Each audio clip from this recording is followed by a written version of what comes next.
Ladies and gentlemen, Akshat Rathee. Thank you very much. Ladies and gentlemen, this is the post-lunch dreaded session, so we're going to go ahead and make it a little fun. We're going to talk about what I love doing and have been building for a couple of years, which is this youth culture that meets gaming across the world. And I'm going to go ahead and welcome a couple of my guests. First up, we have Aditya, who's here from Google. He heads this thing called Google Play, where all the apps get distributed. So a little company called Google.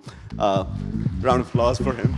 I also have Heena Chaudhari. Heena is from Sony. She represents the entire Sony group and what they think about gaming on this. Welcome. And last but not least, I have Ashwin. He's heads something called Loco, which is the de facto broadcast platform for all of us gamers in the country of India. Thank you. Welcome.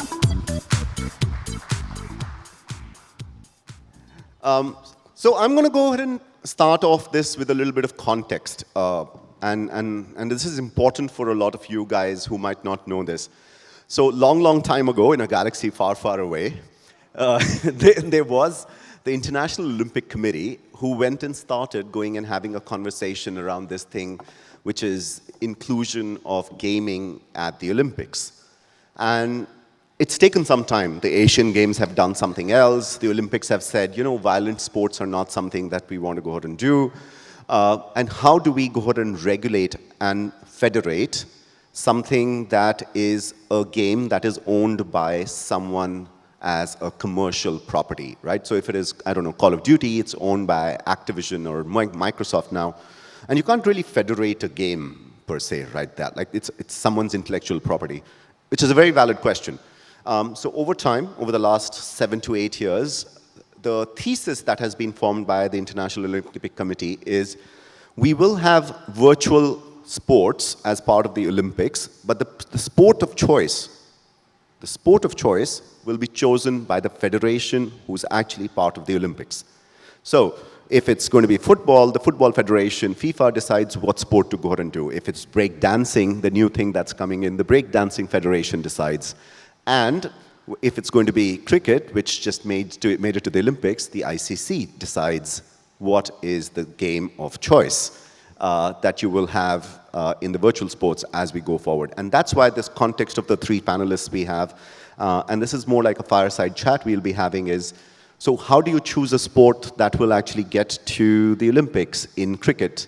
How do you go ahead and distribute it? Where do you get the gamers from? How do you go ahead and build the grassroots culture? So that and so much more is the topic that we'll be discussing today. So Aditya, you and me have been jamming. Google Play, one of the largest distribution platforms for apps and games across the world. You head India. This is the spiritual home for cricket now. How's your experience been with games and specifically cricket games in this nation? So globally, Play is like 10 years old. It's largely a games dominant business, but that was not the case in India when I started running Play, which was 3 or 4 years ago. But I've seen a dramatic shift literally in the last 12 to 18 months. We recently put out a report with our friends at Lumikai a couple of weeks back.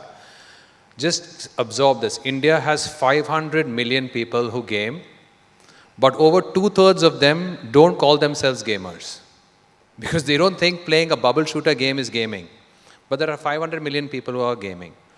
There are 140 million of those who actually pay to play a game, which is not ads. It's not just they're watching ads. They're actually putting currency inside a game to play. And there are so many kinds of games today that there is. We were just talking outside that if you don't know what BGMI, how many people here don't know what BGMI stands for? Please raise your hands. I know loads of you don't know what BGMI is. I guess I'm assuming the rest are all who know it. But just to let you know that is Battleground Mobile India. It's a game that's built by a Korean studio. It is India's #1 grossing game. The revenue that the game clocks is in triple digits every month. That's how big and popular it is. And I think everybody sees outside the world that India is a great opportunity to tap into users. For those of you who were at the gaming conference in Hyderabad couple of weeks back. Literally every country's developers are there saying, hey, if I'm not in India, am I missing something? But I think the flip side is where the opportunity is how many Indian studios are truly becoming global studios. So I think outside India, into India is happening. It's happening at a rapid pace. India to the world, I think, is where the opportunity lies. And maybe that's the sweet spot for today's conversation. Can an Indian studio build a blockbuster global cricket game? Or is that game going to come from somewhere else? The fact that that game is going to come, I don't think there's any debate around that. The question is, like, where's it going to come from? Yeah, and I think that's the format that which is there. And while you run play, Heena, for you, Sony's been fairly proactive. I think you did something phenomenally with the cricket game that just recently launched in India. I think it'll be already beyond. Yeah. Yes. So first off, this is. Can I talk about what Sony is before this? Okay, a lot of people ask me this question, right? What is Sony and what is Sony Group Corporation? So I am a representative of Sony Group Corporation. This is a Japanese multinational conglomerate, and Sony is a lot of things. Whatever you see is probably Sony. And it's all headquartered by the Tokyo office. So we have Sony Pictures, Sony Music, we have Sony Interactive, which has PlayStation, Sony Electronics, Sony Semiconductors, Sony Finance. There's a lot of Sony, right? But I'm from headquarters, and so the cricket thing that Akshat just asked me about, Sony Interactive Entertainment, that does PlayStation, just came out with a localized cricket bundle for their PlayStation 5. This is very new and unique because I think it's the first time that PlayStation has ever done this. They generally only do global bundles, and India being a key market, cricket being a key sport, they wanted to do this and try this in India, which has the biggest fan following of cricket. So. And Ashwin, for you, I think we've interacted on lots of hardcore esports and traditional esports. Sorry, my wife is calling. Should I take that? Sorry, please go ahead. So we've interacted on lots of hardcore esports, which is there. But we've also started seeing these offshoots of people who like to go out and do different activities on Loco, the streaming platform. And if I remember correctly, you'd also done the NBA 2K broadcast, the esports league broadcast on it. Does virtual sports broadcast well? So let's kind of put some context around this, right? Keeping aside, as Aditya mentioned, BGMI is obviously a huge category in esports. We've done a lot of work together, Akshat, on that front. Keeping shooter games, keeping battle royales, keeping these formats to the side for a second, focusing on video game versions of traditional sport. So that's FIFA or the NBA 2K or a cricket game. What we've seen is that consumption of the game itself and of content around the game is largely driven by a two-pronged approach. There's experience and influence. When I say experience, I'm talking about people actually interacting with the game, people playing the game, sampling it at some point. A certain percentage of them become regular users and go on to become better and better at the game. And then there's the influence aspect where you have people that are in positions of influence. These could be gamers, these could be professional gamers, just content creators that are popular online that then popularize those titles. With the NBA 2K, we are the exclusive broadcast partners for the 2K League in India. And what we've seen happen over the last 3 or 4 years of our partnership with the NBA is we've seen viewership go up by almost 100x. Now, it's obviously off a small base. It's not the kind of numbers we see with BGMI or Free Fire. But the fact that the strategy has involved getting people in positions of influence to create an awareness around the esport title and to create a watching habit, I think is the template that we need to, or that's the lesson we need to take and apply to other titles.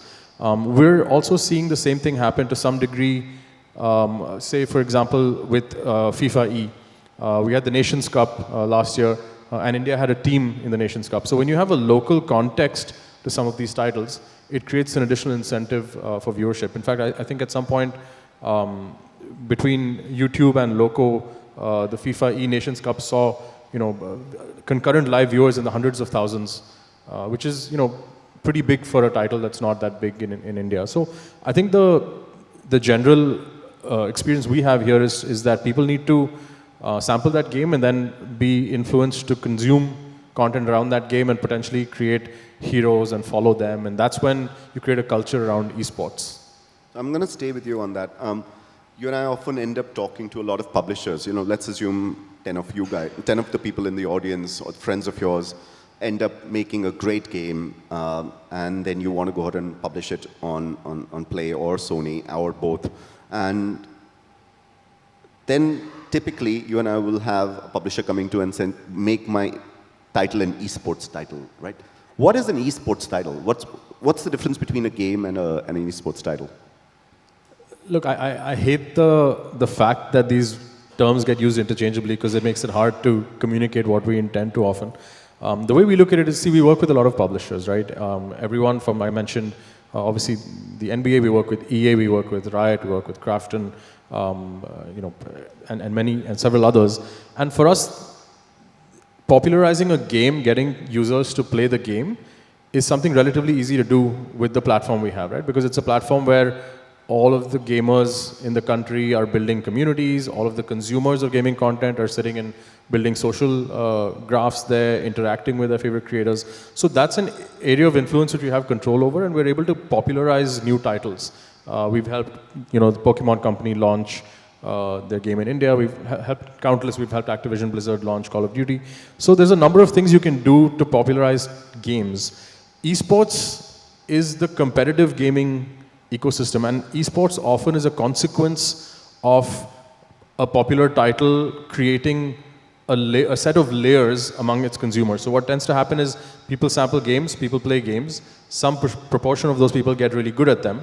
A smaller proportion of that starts to organize themselves around that title, create competitive teams, and then there's a league that's born on top of that, and then there's tournament organizers and broadcasters and advertisers, and that whole competitive sport consumption ecosystem gets formed, right? So for us, esports is a very long journey, and it's almost like one of the later stages of a very long journey. And I think most publishers that reach out to us and say, hey, I want to build an esports title are often trying to run before they're able to walk. I mean, you and I have discussed this, Akshat. I think that people need to focus on creating a culture of gameplay, and from within that will emerge a cohort of users that then help create that esports ecosystem around it. Now, that said, there are ways to create urgency around that, right? You can fast track the growth of it when platforms get involved and tournament organizers like yourself get involved. We can popularize competitive gaming,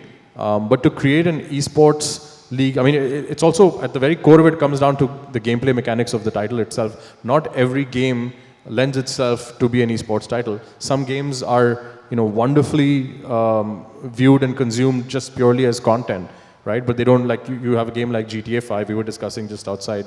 It's so popular on Loco, it's one of our most popular categories. It's not an esports title, and it's unlikely to be an esports title, right? So I think really that nuance is very important, and the more publishers that understand that, I think the quicker they'll find success in India. Often translating that for the benefit of this room, it's pretty much like Sachin or Virat going and saying, I need to hit 10,000 balls before I actually become good enough to do this. The same thing applies for gaming and esports. You need kids to go ahead and fundamentally play about a couple of thousand hours in a game before they're really good in the game, because esports and gaming are correlated, where enough people need to want to watch you. They want to watch the performance of competitors that is so high that is phenomenal. You don't want Ramu versus Shamu, no disrespect to Ramu versus Shamu, to go ahead and have a match. You want Virat versus Rohit, or you want the best of the best to be there, because that's watch-worthy. But if it takes 1,000 or a couple of thousand hours for someone to go ahead and have a game and then build enough lineage for them to go ahead and be able to go ahead and watch it, the first question then comes to you, Aditya, is how do you build a good game? Do you have some tidbits that that we've been talking about for over a couple of times. What should you definitely do in building a great game? Somebody said, I'd much rather, if I was in the gaming business, I'd much rather be lucky than be smart, right? So I think that's the fundamental truth of building games. But I think just maybe stepping back a bit, I'll answer your question. I think just as cricket, as a sport, within cricket there's Test cricket, there's ODI, there's T20, there's hundreds, there are so many. I think within this game world as well, there are so many different kinds of potential cricket games that you could have. Today, fantasy sports is potentially the most popular cricket game in India. Many people in this room may not even consider it a game because maybe it's not esports friendly, but a lot of people are playing it and they think of it as a game. India is very popular with puzzle and match 3 games. I can imagine a cricket quiz game. I know your company, Sportskeeda, runs some really cool cricket quiz games, puzzles, match 3s. And then there is the simulation FIFA equivalent of cricket, which I think we're looking to create. Well, I think what we're really good at as a developer hub is that we get building for India very well. And I say that because certain things like having the right pricing, having the right forms of payment. We were talking to your friend, Ashwin's friend, about UPI and how big it's become in India.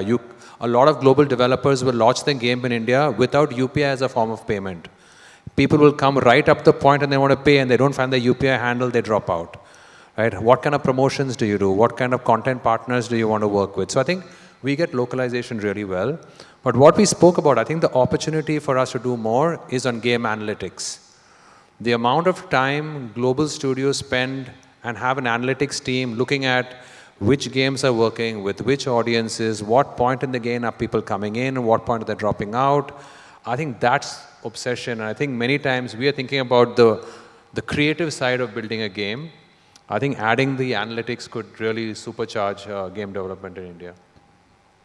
And I like to take these case studies of phenomenal examples that people have done. I think Liberty Media did a great job with Formula One, where they've been able to go ahead and do Drive to Survive. They've done this circle around the sport that has done well. Heena, for you, as a representative of Sony Group per se, how does all of this match? There's content, there's sport, there's product, there's services, there's technologies, there's consumers. Right, so that's where we come into the picture. That's where Sony Group Corporation as the parent company of all of these other companies come into the picture, right? And we've taken multiple steps to basically get our Sony businesses to get close together, work together on the same goals sometimes. I think also India, as we're talking about India, talking about cricket, multiple things happening in the background over cricket. India has emerged as a key market. That's why I'm the on-the-ground person for Sony Group Corp. Would like to point out that all of our leaders from across the world attended an India meeting. I think Google was an external partner who presented, BCG, KPMG, and others attended this meeting. So how these businesses come together is things like this, right? If there is a key market and you want to do something in it, then either do it together, collaborate, or share ideas so that you get the one Sony brand name ahead. Because even today, when I meet people and they're like, hey, you're Sony, so that means PlayStation, or you're Sony, that means TVs, or you're Sony, that means Sony Live. I said, no, it's a lot of things, but collaboration becomes difficult with Sony companies just because a lot of the businesses are headquartered in different countries. For example, Pictures is headquartered in the US, Interactive is headquartered in the US. There's also Sony Music Japan, which is a big one. So having these different executives around the world, across the world, gets very difficult to communicate, and that's what we're doing better at, and that's what our team is basically managing. And I think you know this, Akshat, because we do that with you and our multiple businesses. So, full disclosure, Sony's an investor in Nodwin, so yeah, it's complicated. The part where we talk about community, if the game does not exist, and there are, let's be very honest, there are about 10 really good games from across the world. There's Big Ant from Australia that has a great cricket game. You guys should play it. It sits on PC, console. There is WCC, there is Real Cricket, there's lots of Smash and Cricket. You have a Google Doodle that is a cricket, it's there in case if you go to the Google search bar and you type cricket, ICC Cricket World Cup, and you look at any match, at the bottom right, there is a circle ball. You can go ahead and play the game. It's a live game that you guys have created. So if you've got all of this gamut of games, what comes first? It can be any of you three who can go ahead and answer this. What comes first? Is gaming an extension of the sport for a long tail to go ahead and get a youth coming into the sport? Or is gaming an extension of the sport to go ahead and build sport into multi-vectors? Like, what comes first now? Like, because I've had these conversations with people where like, gaming is this and this is sport and they really don't come together. And then there's other people listening, they do come together. They're actually fundamentally part of the same ecosystem. Well, I can go. I think sport is a high passion, deep involvement category. Mm-hmm. If there's a category that is, I'm so heavily vested in, I want a piece of that every day. I can't watch a cricket match every day, but I can play a cricket game on my phone for half an hour every day. You're telling me about your son who's... Yeah, I mean, today real cricket is, I think there's cricket happening on TV, but the amount of real cricket that is played at home, not just by my kid, but all the kids in grade 5 and below is incredible. I think FIFA has done that. What EA was able to do with FIFA is that it converted a country of cricket lovers. The whole next generation only wants to play football. They want only football jerseys, and they want to play FIFA. And despite EA not being FIFA, they are now married to EA, and FC has become the most popular game in school. So I think it allows you to engage more frequently and have a piece of your passion with you every day in your pocket. And I find it astonishing that a global game like cricket doesn't have a global mobile game for cricket. And I think it's a matter of time. Maybe one of these will pop and become global, or there's something new that will come. But I think there's some tipping point that we are missing. And I think collectively figure out what that is. Maybe we could all engineer it together. Yeah, I think absolutely. And yeah, go for it. Just want to add to this. So, like you said, I think it's important to understand that fans want to engage in whatever way possible when they're super fans or die-hard fans. So it's not only about is the game an extension of the sport, or is that a better way to engage, because there's new technologies such as, metaverse is coming out, sports technologies coming out, things where companies are working with the sports teams to make more buildable experiences within their game, wherein you can basically speak to, and this is something SGC has done with Manchester City, wherein they have this metaverse, and they basically allow all of the users to engage with fans on the pitch. So you can imagine yourself being on pitch. So things like that, I think, add to the experience of being a fan, the experience of getting to know your player, things like that, because I think sports teams also want to do more to engage with their fans, and gaming and other technologies get them closer to the fans. So, Ashwin, for you, and I know you want to answer, double-click this for me, was saying, is this just a licensing game then? Are we in the... Is this a what, sorry? Is this a licensing play then? I actually have a contrarian view to this. I actually think the consumption of traditional sport, the gameplay, which is people playing a sport, the consumption of competitive events in that sport, and the consumption of video game content around that sport are two independent behaviors. Let me give you a couple of points regarding why I think that. If you look at FIFA, the title, Aditya, you mentioned, the US is one of the largest markets for FIFA, both in terms of number of users and revenue. However, the US is not among the largest football viewing markets, or even playing. The MLS is nowhere near the level has a level of kind of fandom as most of the other global leagues. In India as well, right? It's, we talked about this a bit earlier today as well. Cricket is by far the most widely watched sport in India. The second most widely watched sport of all things is BGMI, right? Bigger than most of the traditional sport. I think fundamentally what I believe happens is that, and that's not to say there's no overlap between those who play traditional sport and those who play the video game version of that sport. So there are people who play football who also play FIFA. But that's a mere coincidence. It's just an overlap in preferences. I think if you think about cricket, right? We've had PC games historically that have been pretty good and that have been widely adopted where PC penetration was high. I think the Indian market is obviously unique, right? It is a mobile-first market, and the mobile game experience has to be on par with anything that users have access to. So the first thing is the gameplay has to be as realistic as possible. I think the NBA 2K does a decent job with that. It gets you to play something that feels pretty authentic. Obviously, console games have taken it to another level. When you play FIFA on the console, sometimes you can't tell the difference between reality and the game itself. But I think we need to create that experience, and then you usher in a set of users that don't necessarily play the traditional sport either. Some of them will, of course, and many of them won't, and that's okay, because the consumption here, the behavior here is quite different. It is extremely regular. As Aditya said, it's 1 or 2 hours a day of consumption, and it's not to fill the void, in my view, of not having a cricket game to watch.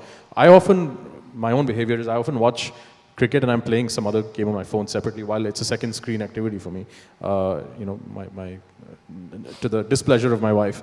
But I think that behavior is increasingly prevalent, and I think they're two independent activities, and for a cricket game to break out, the mobile version of it for a market like India has to be extremely realistic and feel like playing the sport. And B, you have to create influence around that, which is separate from what, say, the BCCI will do with their traditional sport leagues. I don't think the fan extensions work. I don't think the metaverses have created enough sustainable engagement for a long enough period of time to suggest that any consumer behavior has changed meaningfully. I think that they're really great marketing activations, and they're really good at trying to push technology forward, but I don't think they leave a lasting behavioral change on users. I think the transcendence often goes back to people like watching esports only when they watch a phenomena that is so far ahead of you. Again, that 1,000 hours, 10,000 hours mastery theory comes in. And you can never have mastery theory if you don't have enough number of matches that are happening. And you need depth of field, depth of number of people playing that game. Having said that, what's your thoughts on the vector of, hey, then we should just do this in virtual reality? Is replicating cricket in virtual reality, where you can put on a headset and put on a virtual bat or a tangible bat? Yeah, like IB cricket. I play a lot of IB cricket. I know you do. So, and is that, hey, there is a ball that's going to be bowled, like there is Haris Rauf who's going to be bowling a ball, and while sitting at home, everyone can face that ball using a device. Yeah, but it goes back to the point I made, right? Like that experience is really exciting for a cricket fan, somebody who plays cricket, who watches cricket. That is not what a gamer is necessarily looking for. A gamer is looking for... Is there a difference? I think there's a fundamental difference. A gamer is looking for extremely delightful gameplay experience. The gameplay mechanics can vary. It could be a shooter game, it could be a car racing game, it could be a traditional sport. That's merely the mechanic of it. Like I said, I'll repeat, there is an overlap. It's not to say these are mutually exclusive cohorts. There is an overlap, but I think the experience which makes you feel like it's like virtual cricket, makes you feel like you're playing cricket because you're moving your hands and legs and like you would in the traditional sport. That I think would appeal to the sporting fan. That would appeal to somebody who likes to play cricket. Like I go to, I don't know if Smash is still around, but I used to go and play cricket there a lot. I like batting to a bowling machine in the nets. I like playing IB cricket on my Oculus. Those are experiences that appeal to me because I like playing cricket. I like the fundamental sport. But if you're not a gamer, I don't think the same experience applies. And gamers would, a large portion of gamers would like to do, other game mechanics. It can be cricket, it can be basketball. There are cricket fans who are playing FIFA more than they play any cricket game for that same reason. And I love this because I think the dichotomy of this is often the thing that us gaming companies often get into. Are we trying to go ahead and get a top of the funnel problem where we are trying to go ahead and find fundamentally new users to get into sports? Or are we trying to go ahead and find in a longer tail to existing users to go ahead and give them even better? Have you seen that play out on play where, because, you know, there's as so many RPGs you can go ahead and have, there's so many match 3s you can go ahead and have. What's growing the TAM and what's growing the depth of the TAM? I think what's growing the TAM is fantasy sports. What's growing the TAM is card games. So that's bringing more and more people into the gaming world. But I think what you're able to see, and I think through a lot of these analytics, is that if A is playing this kind of game, then the propensity to play a game like this is very high. And we see a lot of cross-game marketing. We were talking earlier that all these games are 1,000 crore businesses. I don't think anybody has seen a TV commercial to tell people to play that game. We're in the world, we're in a cricket conference where it's all about TV ads and like big money on advertising. None of these games are being advertised, but they're grossing, 4 digits. And how are they doing it? They're all talking to the right community influencers who are getting to talk to each other to cross-promote this game. There must be enough people in BGMI who are promoting the next game, and people are moving to that game. So I think at the top of the funnel, there's a lot of multi-game play happening where people just want to play, and to Ashwin's point, they're just looking for a good game. And if somebody credible is recommending a good game to me, I'll move. I wonder if the challenge for cricket is to find a new set of people who start playing this brand new cricket game, or potentially is it people who love playing FIFA who are now going to play the next big sport game. And I think that maybe is the worthwhile experiment. Is a worthwhile experiment to see. There are a lot of young people. Everybody's into cricket. Which games can we tap into to get people to start playing this new version of cricket? And staying back with you, Aditya, very recently we've also been talking about a certain amount, like gaming, I think as much as any other sport, had a very strong gender bias towards that. But based on that latest report, and all three of you can jump in, have you started going and seeing a larger propensity for women to get into gaming? It's growing. The share of the gender divide is becoming much less, but it's still male dominant. But I think what's really broken the gender divide is things like day-to-day games that we all played at home are now becoming household mobile games. Ludo, Snakes and Ladders, Rummy, these are what everybody's playing at home, and it's not necessarily, when you think gamers, it's not that 18 to 25-year-olds who are playing. There are people, there are grandmothers, there are housewives, there are older people at home who are all playing these games. And they're playing many hours, they're putting money into the game, and they're super competitive. Have you seen that in broadcast too? Yeah, I was gonna add to that. We found it's very simple. Once you create access and opportunity, then it's almost a level playing field, because the number of women that are able to build the same communities as the men do, create the same fan following, and also, frankly, become as good at the game itself, are just increasing every day as access is created and opportunities are created. Is there a skill, physical barrier that differentiates men and women in gaming? Is there? I don't know if I'm qualified to answer that. I don't think there is, personally. I think the most obvious obstacle to more women in gaming that we've come across, and we've actually polled our users on Loco and tried to understand, as we saw the rise of women creators on the platform, we were wondering what is contributing to that. And almost in every case, it's access to the right equipment, it's having time. Often women just don't have access to the technology the same way their male counterparts do. They don't have time because they're doing more work, whether at home or anywhere else. But the minute you remove those obstacles and give them a level playing field in terms of opportunity and access, the skill gap just completely shrinks. And often I would argue they're much more empathetic creators, content creators. So their ability to build community is often on par or better than a lot of the male creators. I'd just like to add that there's an Indian studio that's building a really high-quality mid-core game, and the lead character in that game is a woman. And I think that's going to be really interesting because she's the character with the most power in the game, and everybody's aspiring. All the players will aspire to reach that level, and that will be the biggest unlock in that game. So I think a lot of interesting things are happening to address the gender divide, and I think the gap will only get narrower as we go forward. As we fast forward this year, move towards the Olympics, move towards acceptance of cricket back as this, we've seen WPL do phenomenally well in the last panel we were talking about. And as we fast forward into technologies that come in, AI that starts coming in, where do you see a point of inflection where a person is not gamer, but just a representation of youth? Is there, like, are the word youth and gamer interchangeable? Have you ever called yourself a video viewer? Nobody said that, right? It wasn't a thing because everybody watched video. Everybody watched, whether it was video online or whether it's a TV show or a Netflix show. Nobody calls themselves a video viewer. It's just a accepted behavior. I think the same thing should be true of gamers. Aditya made a point earlier on, right? That I think it was 40% of all gamers don't call themselves gamers. Two-thirds, 67% of them.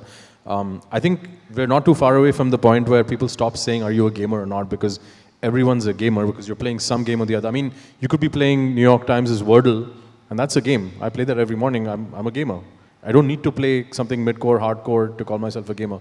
So I think that verbiage needs to kind of evolve or just be dropped. And so I think that behavior is just innate to people in terms of the way they spend their time. Gaming is the largest entertainment category. So if you look at global entertainment, you look at, say, the US market, gaming accounts for a larger market than television and film put together multiplied by 2. And there's no reason that's not going to be the same in India. We're already seeing that happen. The report that Google and Lumika put out shows you all the trends are pointing in that same direction. We're seeing that consumption behavior on our streaming platform on Loco. So I have no reason to believe that the outcome will be any different. So always crystal ball gazing in the last 10 minutes. If this is about fandom, and fandom for youth is across the world, which is there. This is not just an India phenomena. I think it's going to be fairly large across the world as it goes forward. Where all do you think are the other offshoots outside India that cricket gaming can do well? South Asia is, you can't Does it pop matter? out. No, Does it matter? This market is so big. He said FIFA is highest gross in the US, so you never know where this could take off. I think anywhere, right? I mean, Jasper wants to do the next conference in the US, right? Yep. So before the T20. So no, but if the answer is the whole world's an oyster. No, I was having this conversation with Finn from the ICC last evening. I think he's here somewhere. I saw him earlier. Oh, there you are, right in front. And we talked about the fact that I think the ICC is in a unique position to maybe work with all the cricket boards to get licenses, as you brought up earlier, Akshat, and to create that kind of authentic experience. But the ICC as well, if they decide to kind of focus on a video game format, has to think of India as the primary market. This is where that latent demand is sitting. This is where that user base is sitting. And so you have to create an India-first game that has global appeal. But it has to be India first. It can be both of those things at the same time. And I think it's futile to try to build something that works across all markets. You have to build a core market and then create that behavior, replicate that across other categories which show the same behavioral characteristics. And Aditya, we've been talking about this. I think it would be a dream come true. But do you think Indian studios can level up a cricket game and distribute it worldwide? So I think to building on Ashwin's point, I think from an India perspective, 5G is going to be a big change. Sure, only 100 million people are on 5G. It's going to become 500 million very soon. You have affordable devices. Everybody's got a smartphone in their hand. So I think that combined with the cricket craze could really take off. I don't know to your question. Personally, from the business I run, I get the biggest benefit if the developer is from India. Right? I represent the India developer community. But I feel more than India building a great cricket game, India needs to build a great global game. The biggest game India has built for the world now is Ludo. Right? Ludo King from India is India's biggest game export. 500 million people play Ludo King made in India every month. They make a ton of money running that game. But does that give India chops of being a development hub? I don't think so. Right? You've taken a game, adapted, you've got the game economics right, and it's working. So I think it needs India to create one blockbuster game. It could come from anywhere, but once we do that, I see a slew of other games coming out from India. And whether cricket is the first one or not, I don't know. Yeah. But if there is one, then there could definitely be many. Yeah. One of the things I'd love to go ahead and actually put out forward, and I think this conference is there where it brings great partnerships between people, is if we can all go out and please, if one of you has a great idea, catch Aditya, catch Ashwin, catch Heena, catch me, that we can all go put out this forward-looking statement for people to go ahead and say, yeah, why shouldn't we? Why shouldn't this panel go ahead and then work with the ICC to go ahead and actually build that framework to go ahead and say, let's build a great cricket game. Why shouldn't a great cricket game, come on, this is the sport we love. Why shouldn't a game that is world-beating coming out of here be something that we can all get behind? So, no, I was just saying, we run a bunch of gaming accelerators. We're looking for young gaming companies who really want to build games for the world. So if there's anyone of you who know somebody who are in the business and want to build something specifically on cricket, we incubated a game called Hit Wicket from Hyderabad a few years ago. It hasn't reached the scale to be a global cricket game, but there are studios and opportunities to think about how we can help accelerate. You guys have the India Hero project on that, right? So Sony Interactive Entertainment, who leads PlayStation, has the India Hero project, which was just initiated, and it's going to have its first cohort in Feb of 2024. And we're looking, Sony Interactive Entertainment is looking for developers from India who would make games for PlayStation. It's sort of like an incubator with the right help from the Sony team to go ahead and become a PlayStation developer, because they believe, and we believe as Sony, that I think the inflection point now in the Indian gaming sector is going to be talent. I think the more talent that goes out of India, the more games that go out of India, and those blockbusters like you spoke about that come out of India, that's going to be the inflection point of the amount of, like, for example, UPI was one, 5G was two, and the third one is going to be, I think, the talent in India. And Ashwin, for you, if that game comes out of it, and hopefully it comes out of it very soon, with your reach and your access to also influencers, and having worked with them at Pocket Aces earlier and now with Loco, do you believe there is going to be this new influencer who will come in, who's going to be that sports, gaming, cricket? Absolutely. There's no question about it. I think we're looking for more ways. People are looking for more ways to build community. Becoming uniquely good at a particular skill, whether that's a game or anything else, is one of the best ways to differentiate oneself and build a community. And we see that across game titles. We see that for smaller titles which are not as popular. We see that for large titles as well. And so I have no reason not to believe that that'll be the same case. I would hope that such a game comes out. I would hope that we can partner up with the publisher of such a game to popularize it in India. I must admit I am yet to see something that has the potential to build out the market.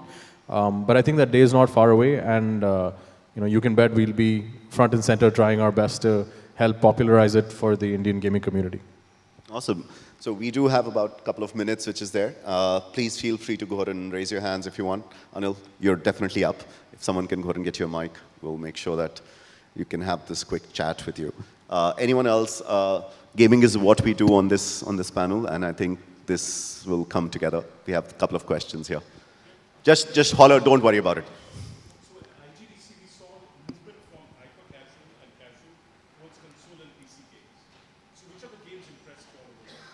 So the question for everyone else is, very recently there was the Indian Game Developers Conference that happened in Hyderabad.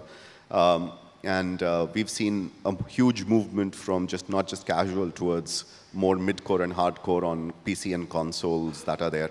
I think we were all there, and Google's partnered with Indus, and I think Indus is something that we will all go ahead and see to be a great game coming out of India.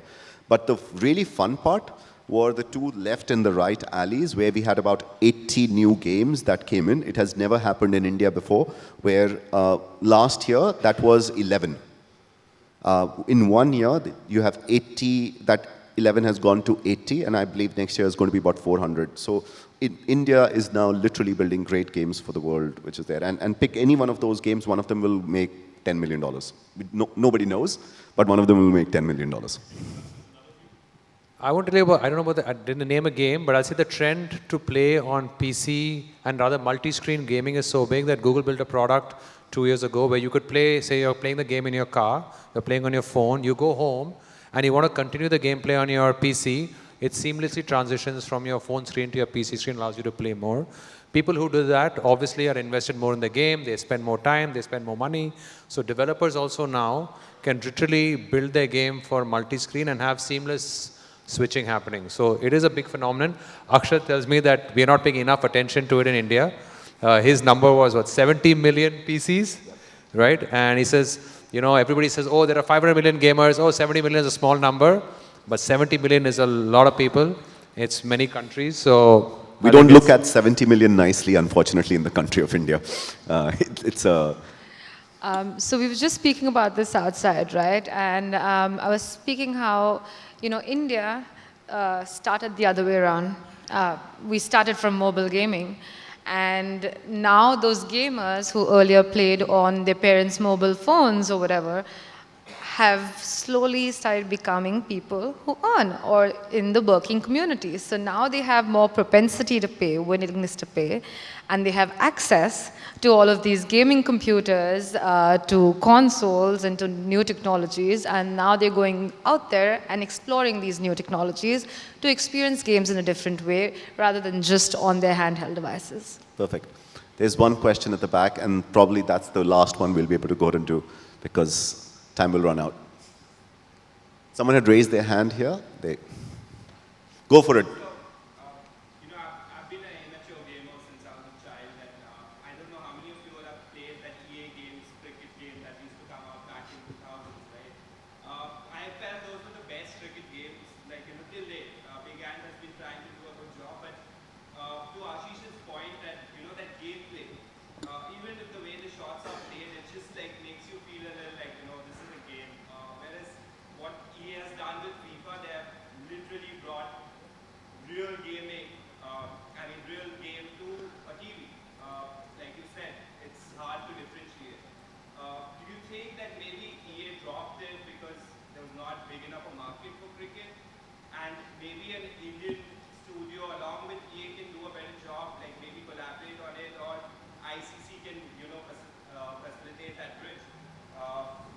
So I'll answer this from a hardcore gamer, which is that I think EA absolutely dropped it.